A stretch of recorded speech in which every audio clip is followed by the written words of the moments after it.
Gather around, island lovers. It's Demi and Jasmine with your fire pit chat, your daily dose of all things Love Island. Today it is just Demi. Jasmine is off gallivanting in Madrid. It sounds more glamorous, but I'm pretty sure she's still waiting for her connecting flight. But we did hear good news. She is on Premium Plus economy, so she will be chillaxing. Bad news is that she forgot her drowsy eye mask. And for Jasmine to forget her eye mask is actually so bizarre. I was thinking about texting her, and then I was like, there's no way she forgot her drowsy eye mask. You hear how she has to wear it every single night. So the fact that she forgot it, yikes. But today's episode is brought to you by ClearStem. So ClearStem is very near and dear to my heart as someone who suffered with acne her entire life, never knowing what the root cause of it was, never knowing how to fix it. I've been on every single prescription that you could think of, and no one ever had any answers for me. And then finally, I just went the holistic approach and I found ClearStem on my own.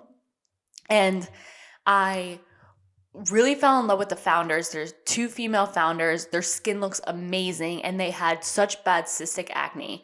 And one of the founders focuses directly on acne. So her whole clinic just treats that.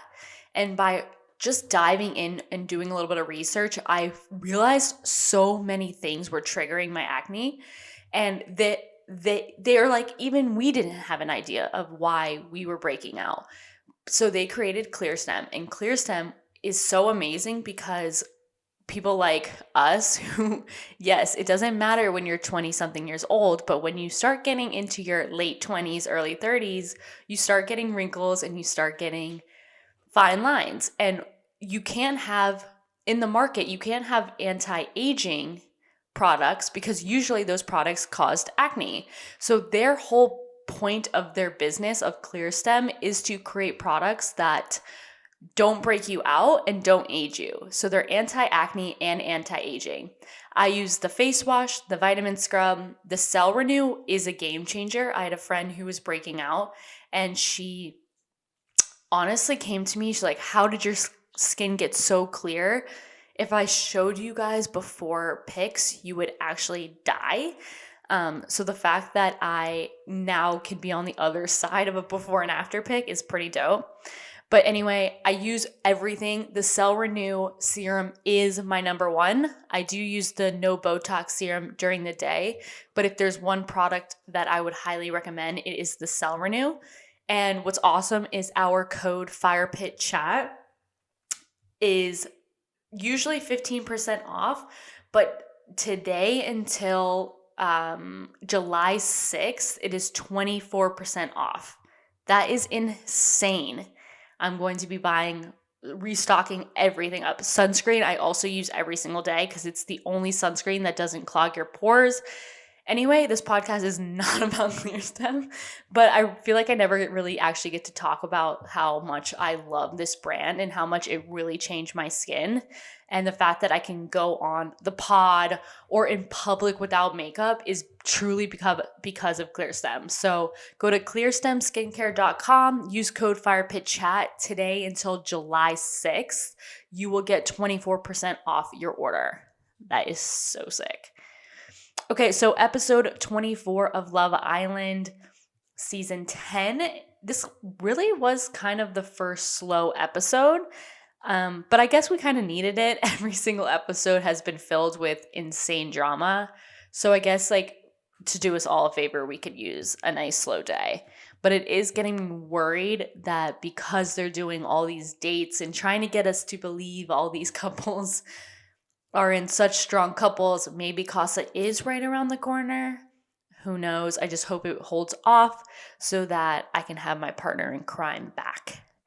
But we start off the episode with the aftermath of Mehdi and Mal leaving. Now, if it were looking at Sammy, you would have no freaking idea that Mal left or anybody left. He has not even skipped a beat. Jess and Sammy have not even waited till the paint dried to carry on. I really kind of don't like how it was a little bit of slimy. It was a little bit like Malhu.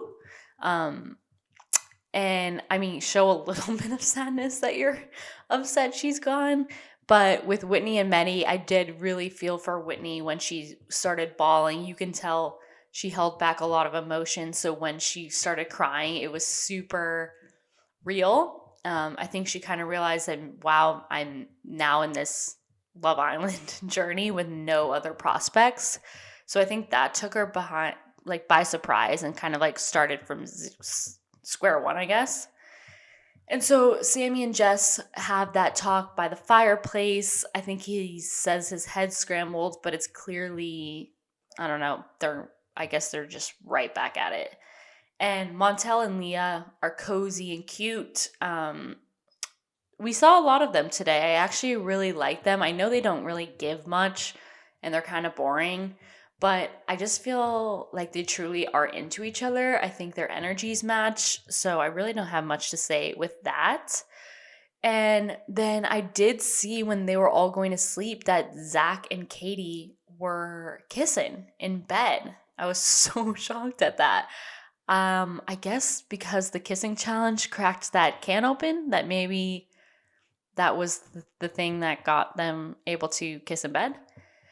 I really wonder what Jasmine would say. I feel like she would say that she is back to thinking Katie's not into Zack, because I'm kind of wondering if she's into him. Now that we're getting a little bit more of Zack and kind of them two's dynamic on the date, are they a match? I'm not sure. He says I guess he's a rapper. Why didn't I know this? Or he's into music. And I can kind of see him more with a Molly who would be down to just hang and listen. And Katie seems very laid back and chill, even though Zack does. I don't know. TBD on Zack and Katie. So we'll circle back to that. And then here we go again. Whitney and Montel go for a chat. Whitney pulls Montel for the chat right after Medi leaves. And again, he's like, oh boy. I can tell he had a sigh on his face when Whitney pulled him away from Leah. And then he kind of pet Leah's hair. He didn't. I don't think he wanted to go on that chat with Whitney, even though then everybody was saying how long that chat was. And everybody was kind of like rowling Leah up by the pool, being like, oh, that chat looks serious. But I really don't see that. I really think Montel is very into Leah. And so cute how he calls her his princess. I think that's really cute. I might be the only one. And then I died when Whitney was at the beach hut saying, I'm going to feel it out. I'm going to see what he gives me, because once I put myself out there, I'm going to win. And that's savage, but so Whitney. I'm so here for Whitney. I just hope someone new comes in, because I don't think anybody who's currently in the villa is going to be for Whitney. So I'm curious as if we're going to get another bombshell first, or is it just going to be Casa? And like, how are they not going to give us a next on? Are you kidding? You're going to leave us with Whitney and Zack flirting, which I'll get to, and then you're just not going to give us any glimpse into tomorrow after that dud of an episode? They did us dirty on tonight. And then I'm not going to lie, for a brief moment, and maybe I'm just like wishful thinking, but I did think I saw Adam Collard sitting by the pool. And then I realized that it was Zack in the hat, and I was like, oh, am I attracted to Zack for the first time? And so then Katie's saying that, doesn't it worry you? Oh my God. When Jess is in the dressing room and they're all like, ooh, are you happy that Mal is gone? You and Sammy can pick up. And then Katie goes, well, aren't you worried that if Mal never got dumped, you would never reconnect with him? And Jess says, there's a reason she got dumped. I don't know. Is that Mean Girls, guys? Is Jess a mean girl? I don't know. I know we touched on that subject yesterday, but I'm not liking how much Jess is gloating over the fact that Mal left and now she has Sammy. So I'm a little bit, I find that distasteful. Just glow a little bit less, you know? And then, and then we have Whitney and Sammy's Tasty and Naughty restaurant. Okay. How did spaghetti go from being like 12 inches long to about an inch long? It went from spaghetti to risotto real quick. How could that have happened? I know they're calling it spaghetti mash or pasta mash, but, and also, why was that meal so bad?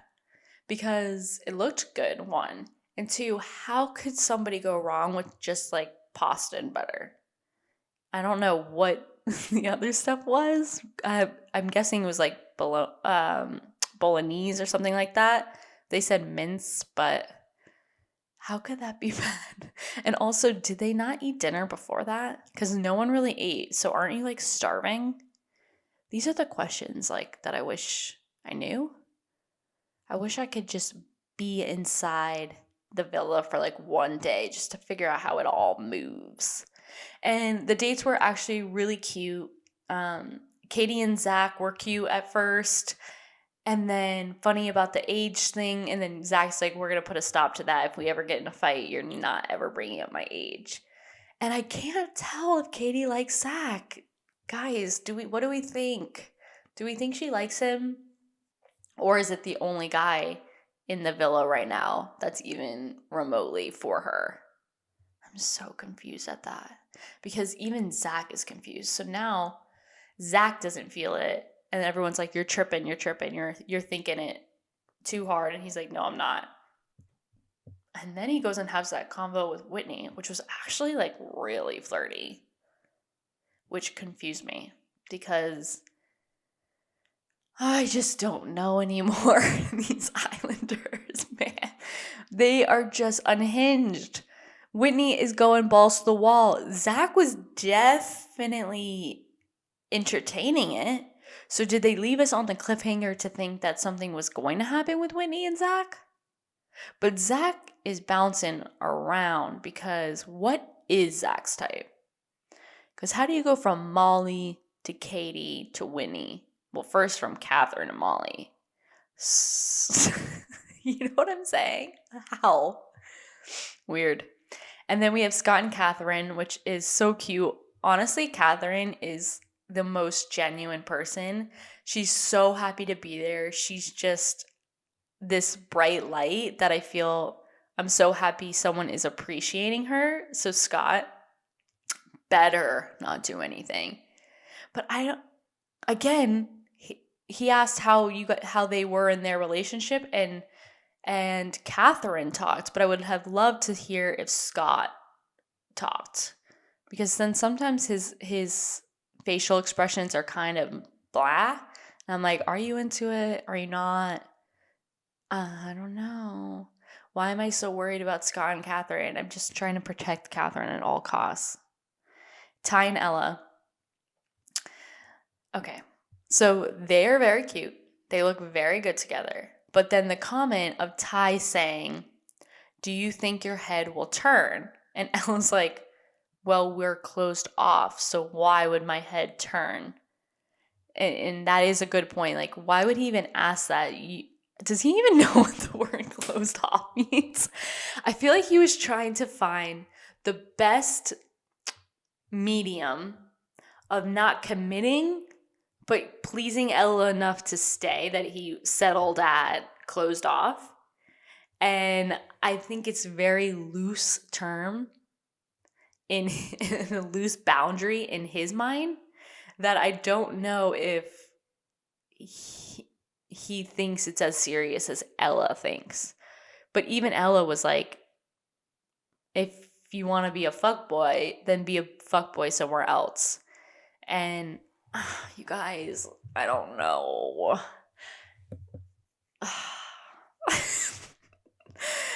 I think Ty is just going to go move mad in Casa. And Ella's going to stay faithful. But it would be so awesome if someone came in there and kind of said like you're more into Ty than he's into you. And then she kind of hit something off with Casa. I actually cannot freaking wait to see these Casa people. Oh my gosh. They are going to bring it. Okay, back to Liam Montel. So I think he definitely is not into Whitney. I think he's really only into Leah. They seem to be getting closer. Their version of opening up, I guess, was really cute. They had quote unquote serious chat, which I think is serious for them, but put us all to sleep. Maybe they just don't make good television, but they make a good couple, you know? And then Sammy and here's my thing about Sammy and Jess. I still stand by what I said a few episodes ago. I don't think they would ever work on the outside. I think it might be the best option for them here, but I'm not sure if they make sense. I just think it's like kind of like they're both stuck. But I would love it if Jess would find someone else, maybe in Casa, maybe a new bombshell. I'm really ready for a new bombshell. Can we get one? Yeah, like, so someone did write that Moira, oh my God, you guys, I always fuck up her name. It's because I watched Schitt's Creek and Mora did, I think, come in, and then they did say she went single to Casa. So maybe we'll have like a boy and a girl come in, and then we'll have one more recoupling, and then we'll have Casa. Casa can't be too close right now because it's too loose. No couples are strong enough where we are going to care about Casa. We need to strengthen these couples so that we are like on the edge of our seat being like, what are they going to do? And who is coming back alone and who is not. It's not fun if we don't really care who comes back. Kind of like winter season. Like no one really cared. And then the whole villa basically came back. Except, oh my God, when Olivia tried to make her moment happen when she came back with someone. How weird was that? That was wild. Anyway, back to Sammy's Sundays. You guys, oh my God. What I would do for a Sammy Sunday right now. Those actually looked like mad fire. They looked so good. I'm going to go raid my fridge, my freezer, and see if I have ice cream. Like, not even joking. And then we end with Zack and Whitney chatting. And I was actually a little surprised how flirty their combo was. I was a little surprised at Zack. Whitney was hilarious where Zack was like stumbling and Whitney's like, "Cat, got your tongue?" He's like, "Don't be serious." But I don't know. What do you guys think? I really want to know. What are we thinking with Zack? Are we thinking he's into Katie? Katie's not into him. Whitney's into Zack. Is Zack into Whitney? Goodness gracious. Now I'm confused. I'm not even intrigued. I'm just kind of confused at what's going on. And it's a little too set-up-y of why Jess went and pulled Sammy for a chat right before Mal leaves. Like, do they know? No, they can't know. It's all a little bit fishy. Something smells weird. You know what I mean? Anyway, I'm so sorry that this is a short episode. We have guest hosts, and I'll post a little sketchy for the rest of the days without Jasmine. And please bear with me. It's very hard to do a podcast alone, especially without my partner in crime, Jasmine. But I have some awesome co-hosts that are as enthusiastic of Love Island as you girls are. And hopefully we'll bring a fresh take. I would love to hear some opinions that aren't like my own. I would just love a little outside the box thinking. You know what I mean? I'm excited for some switch ups. Jasmine did insist I should not forget about her. Might be hard. I don't know. But we will see you tomorrow, Thursday. Sorry for our YouTube viewers that this is audio only. I know you are totally missing our faces right now. But bear with us. We will be back probably next week in studio, but until then, we have audio only listens with some new co-hosts that should bring some new fun energy. So I'm excited. So thank you guys. Thank you for listening to me. I really hope this sounded good. I just ranted for, I don't even know how long. I'm literally in the bathroom right now and my dog is laying in front of me. So it's all a janky situation because the studio is at Jasmine's and I'm not going to go there when she's not there, you know? Anyway, thank you guys all for listening to Fire Pit Chat, your daily dose of all things Love Island. I'm your host, Demi, and Jasmine's not here, but we appreciate you listening. If you're watching on YouTube, please subscribe and give this video a thumbs up. We're also available as a podcast wherever you get your podcasts, so be sure to leave us a 5-star review and share with your fellow island lover. And I will see you tomorrow with our co-host, Corinne. See you then. Bye.